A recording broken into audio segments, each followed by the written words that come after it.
Lesson 6. Mild the Mist Upon the Hill. Emily Jane Bronte. Let's start.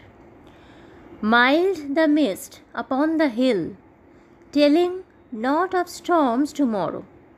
No, the day has wept its fill, spent its store of silent sorrow.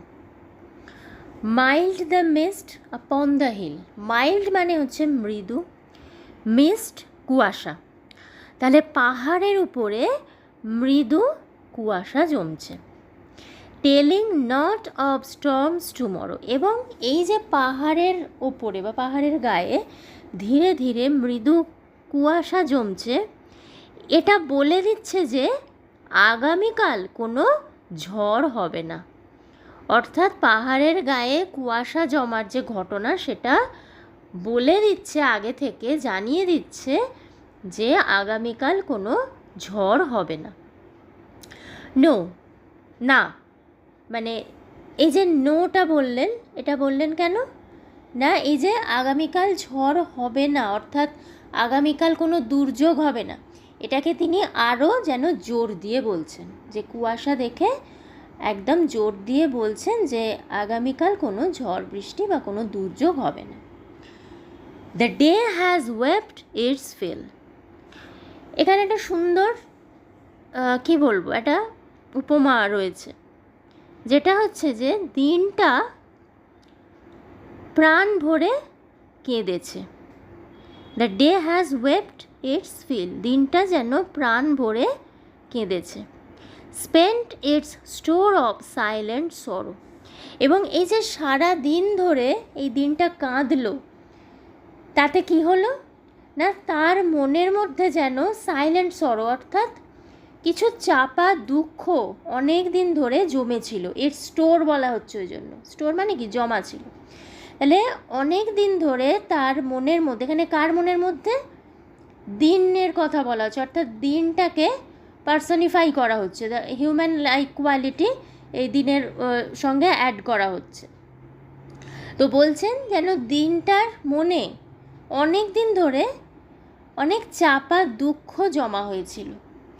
তো আজকে সারা দিন ধরে সে কেঁদেছে এবং তার ফলে এই যে জমে থাকা চাপা দুঃখ, সেটা সে মন থেকে বার করে দিয়েছে।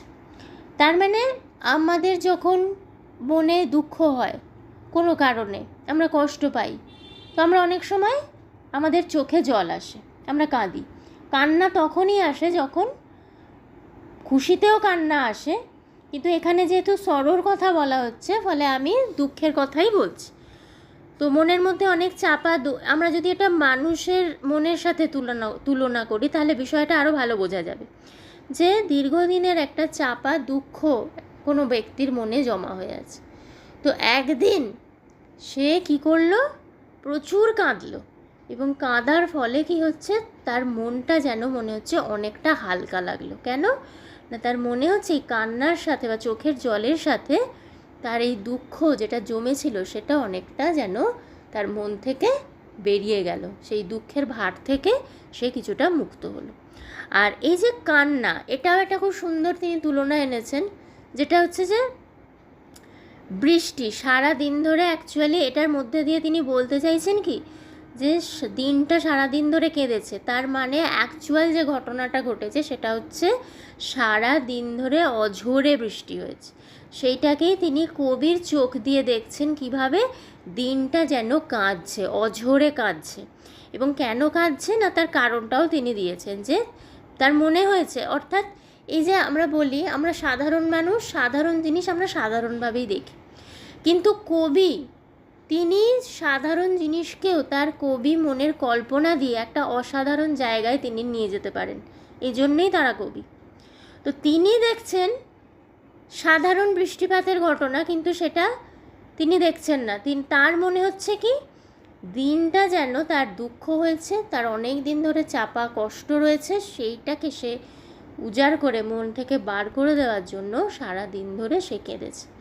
অর্থাৎ বৃষ্টিটাকেই তিনি বলছেন যে দিনের কান্না।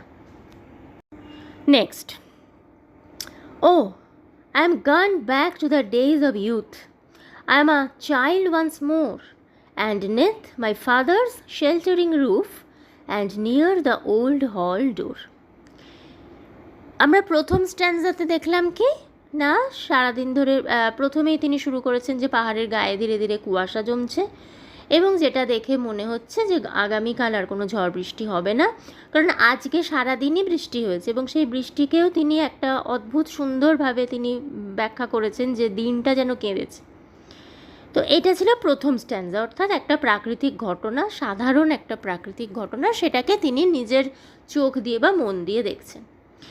এবারে তিনি বলছেন এই যে প্রাকৃতিক ঘটনা, সাধারণ একটা ঘটনা, বৃষ্টিপাত আমাদের কাছে অতি সাধারণ একটা ঘটনা, এই যে বিষয়টা, এবং সারাদিন ধরে বৃষ্টি হয়েছে এবং বিকেলের দিকে কুয়াশা জমছে, এই পুরো যে বিষয়টা সেটা তাকে নিয়ে যাচ্ছে তার অতীতের দিনে, তার পাস্টে নিয়ে যাচ্ছে। সেই জন্য তিনি বলছেন যে ও আই এম গান back to the days of youth, অর্থাৎ আমি আবারও যেন আমার আগের যে সময়, আমার আগের যে জীবন, ডেজ অফ ইউথ বলতে এখানে তার পাস্ট লাইফের কথা বলা হচ্ছে, যখন তার বয়স আরও অনেক কম ছিল, ছোট ছিলেন, সেই সময়কার কথা বলা হচ্ছে। তো বলছেন যে আমি আমার পাস্টে ফিরে গেছি, I am a child once more, এবং আমার মনে হচ্ছে যে আমি আবার যেন সেই আগের মতো বাচ্চা হয়ে গেছি।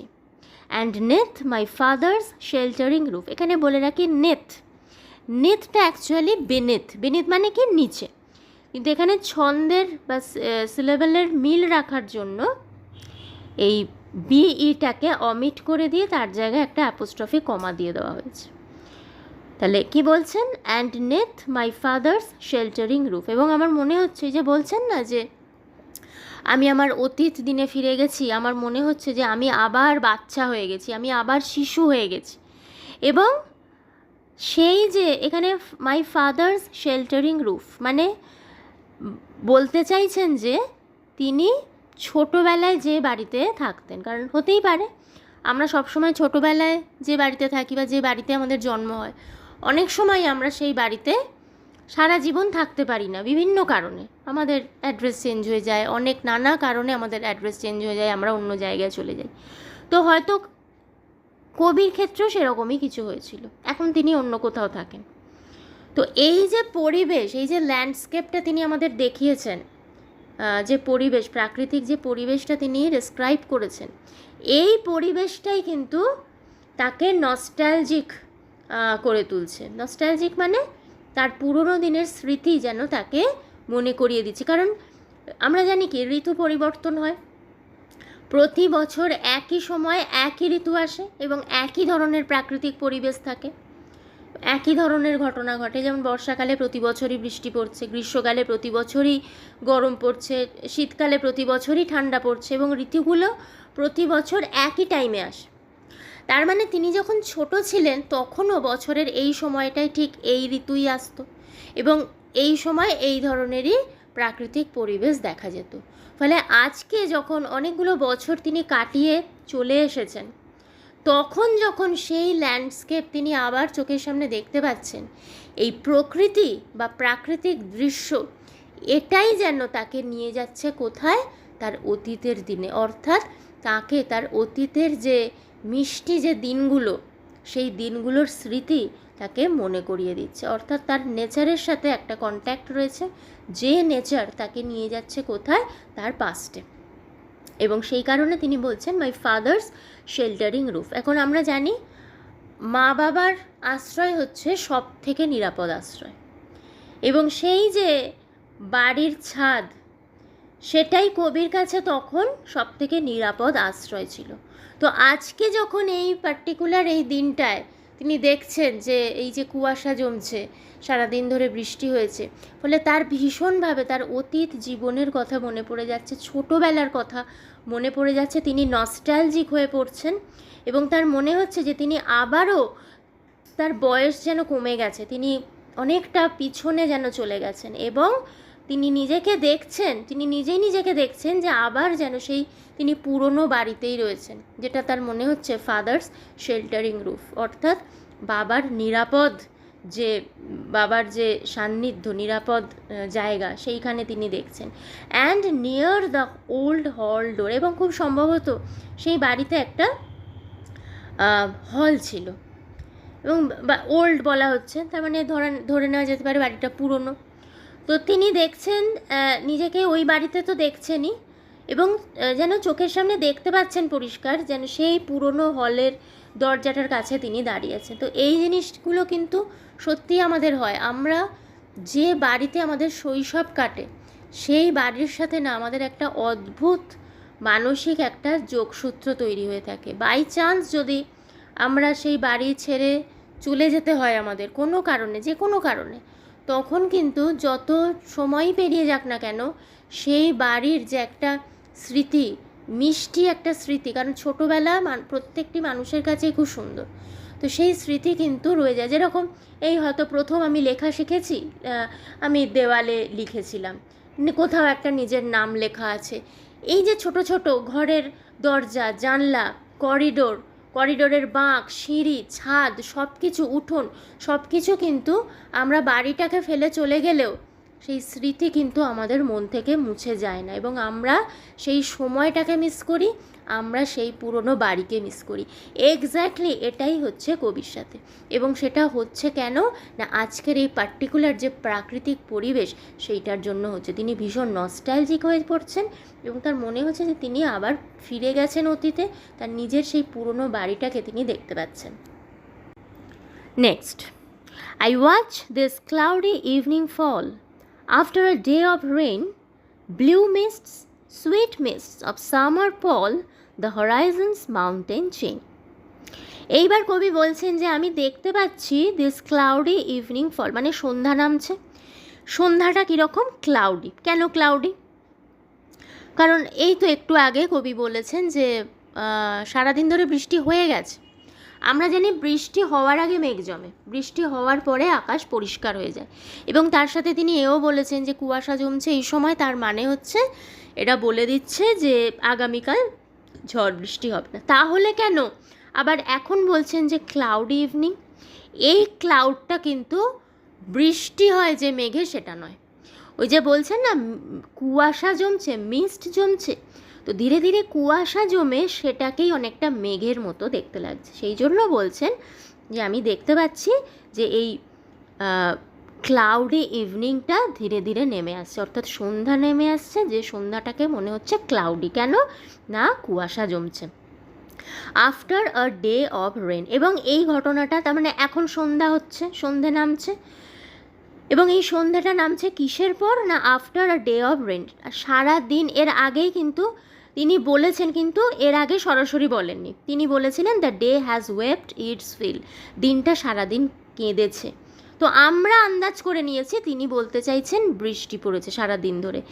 এখন কিন্তু এই থার্ড স্ট্যান্জায় তিনি সরাসরি বলছেন যে after a day of rain, অর্থাৎ সারা দিন বৃষ্টির পর আমি দেখতে পাচ্ছি সন্ধ্যা নামছে, এবং সেই সন্ধ্যাটা হচ্ছে ক্লাউডি, মেঘাচ্ছন্ন। এখানে মেঘাচ্ছন্ন বলতে কুয়াশা জমে মনে হচ্ছে মেঘ জমছে।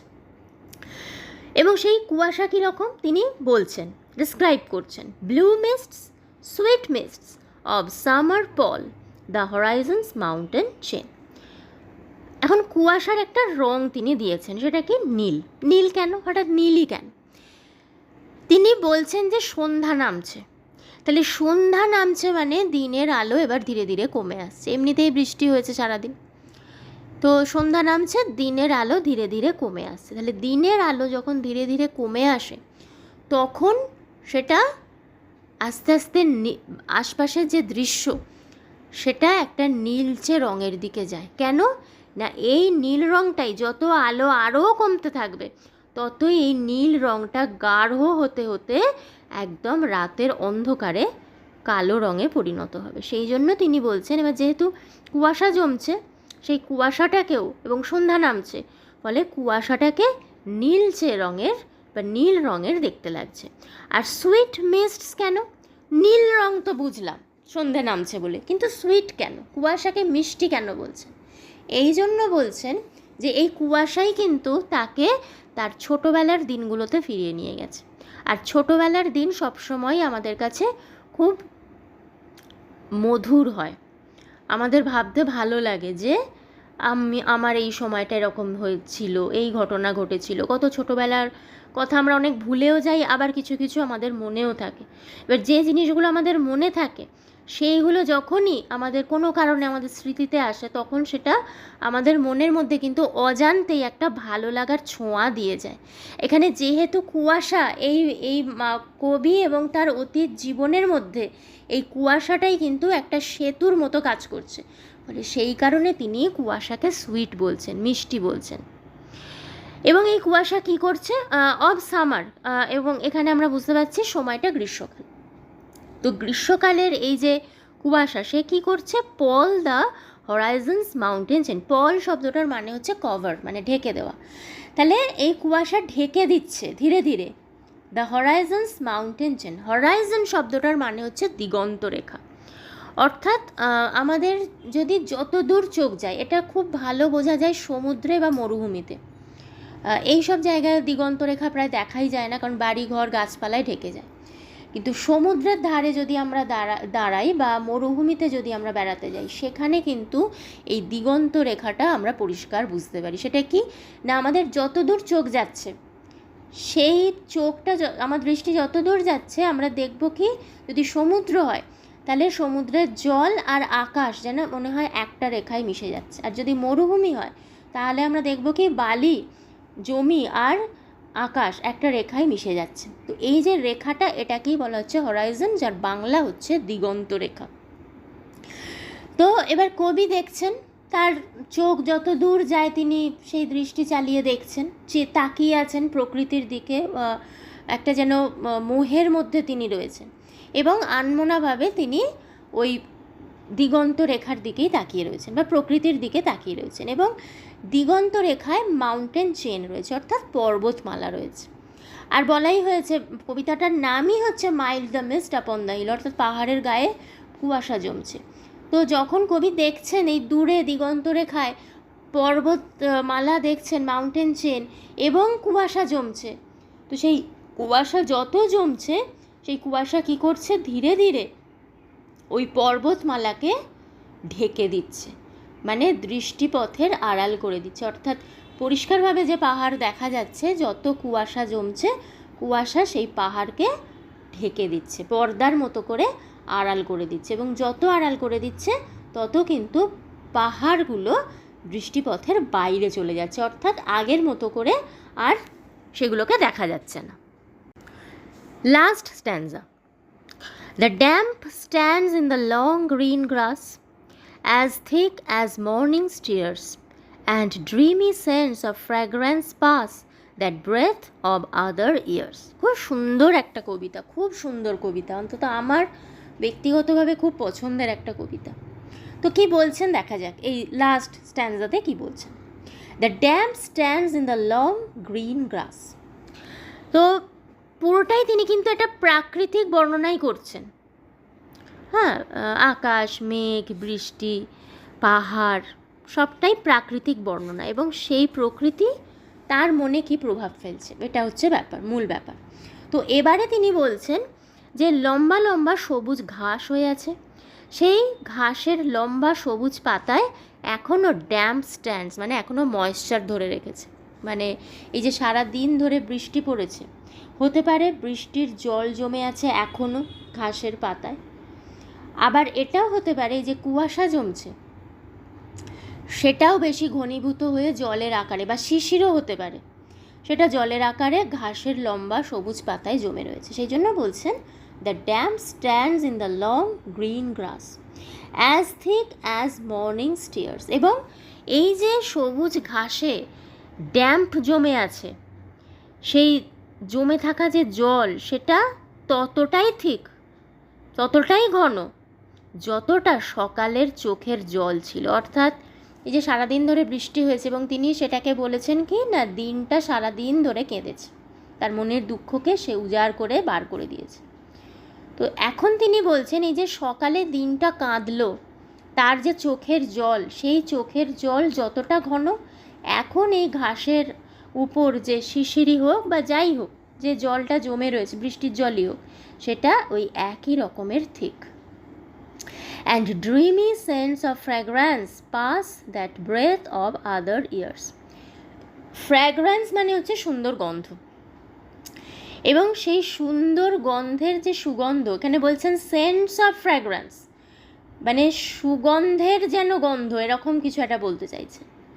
এবং সেটা কীরকম? ড্রিমি। ড্রিমি মানে কি? স্বপ্নময়। অর্থাৎ এই যে সারাদিন ধরে বৃষ্টি পড়েছে, এখন বৃষ্টিটা হয়তো একটু থেমেছে, কুয়াশা জমছে, সেই কুয়াশা পাহাড়গুলোকে ঢেকে দিচ্ছে। তো এই সবটা মিলিয়ে একটা গন্ধ বেরোচ্ছে, এটা প্রকৃতিরই গন্ধ, স্মেল। যেরকম আমাদের প্রত্যেকটা ঋতুর নিজস্বতা আছে, এবং সেই নিজস্বতার মধ্যে রূপ, রং, গন্ধ, বর্ণ সবটাই আছে, যে সময়ের যা। তো এই যে বৃষ্টি পড়েছে, সেই মাটি থেকে একটা গন্ধ বেরোচ্ছে, এবং যেটা তিনি বলছেন তার মতে ড্রিমি, স্বপ্নময়। কেন না, এই পুরো পরিবেশটা তাকে একটা স্বপ্নময়তার মধ্যে নিয়ে গেছে। তিনি নিজেই একটা মোহ বা যেন ট্রান্সের মধ্যে রয়েছেন, একটা ঘোরের মধ্যে রয়েছেন, সেই জন্য বলছেন ড্রিমি। অর্থাৎ তার মন যেন বারবার অন্যমনস্ক হয়ে যাচ্ছে, তার মন যেন বারবার তার অজান্তে অন্য কোনো সময়ে পাড়ি দিচ্ছে। সেই সময়টা কি আমরা জানি, তারই অতীত জীবনের সময়।